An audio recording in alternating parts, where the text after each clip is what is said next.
Hey, what's up everybody? This is iTech411, and this is the Kinivo ZX100 mini portable speaker.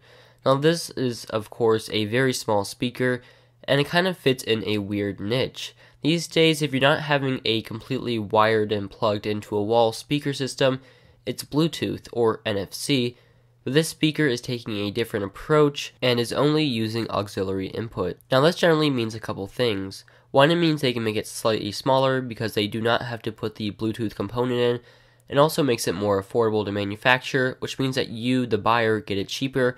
And this is a very affordable speaker, which I'll definitely factor into the reviewing portion in the audio quality, but coming in at less than $20, I believe maybe $17, it is very affordable. Now you may have just seen the auxiliary cable tucked in the bottom. This keeps it neat and compact, but it is pretty short, but luckily they gave you an auxiliary port to plug in your own auxiliary cable if you want a bigger distance.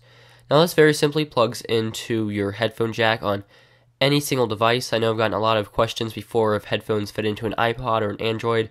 I kind of laugh at those questions. Yes, it'll fit into any 3.5mm headphone jack, so pretty much any single device you have, it will work. Once you have it in, all you do is select it on your phone when you're playing your media. A lot of times it will default to it, and then you turn on the speaker holding the power button and it will start playing. Now on the speaker itself, there are only a few buttons, the first of which is a power button, and you actually press on the red part, which very simply turns it on and off, and then you can hold it down for a few seconds to do either action. We also have both of our volume buttons, our volume up and our volume down, and then we have one empty side, so there are only 3 controls and it's a pretty simple device. Of course, you also have your charging port and your LED indicator to indicate whether it's on, and your battery level. On the bottom of this device, it houses the nicely tucked in auxiliary cable. Again, it's pretty short, but it's nice that it tucks it in there. And then we have our 4 stamps that allow it to sit nicely on a table, not vibrated, and also keep it still. But this speaker actually has a cool kind of hidden trick, and that would be up top we actually have a kind of cylinder that you twist to open up, and this allows you to both amplify the sound, but also gives it a deeper, richer sound.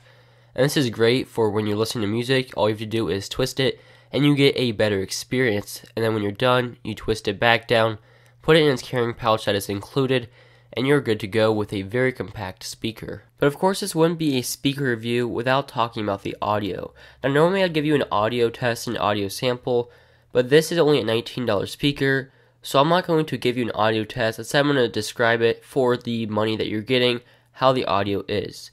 Now for me, I'm definitely not an audiophile. I don't have super high standards for my audio. I'm going to say I was pleased with this. It gets really loud for its size. Definitely be able to fill up a full room. Maybe not for a full party, but I could hear 2 stairs down in my house with this at full volume. So it gets pretty loud. Now of course the audio quality itself is very subjective. For me, I thought it was pretty good. There was enough bass for me. At times it could be a little bit flat, kind of dull. Definitely there wasn't really rich sounds with this, especially when you had it at really high volumes, it began to get distorted. But again, for a $19 speaker, something that's this compact, I really think this is still good quality. It's loud enough, and I'd recommend it as long as you aren't somebody that's an audiophile or somebody expecting to get $50 pair of speaker results from this $20 speaker. So I think it's pretty evident that I'm impressed with these speakers. For something less than $20, it comes in many colors. It's got decent sound quality, a good loudness, an awesome portability, and it comes with a built-in auxiliary cable. The only downside would be that there isn't Bluetooth, but again, this isn't really meant for that. So again, you can get about 6 hours of battery life with this guy. It's really impressive, and everything about this speaker is pretty much top-notch in terms of an affordable, low-price budget speaker. So thank you very much for watching this review. If you did enjoy, make sure you give this video a like and subscribe. And also check out the link in the description if you want to check this out or purchase it. And I will hopefully see all of you guys later.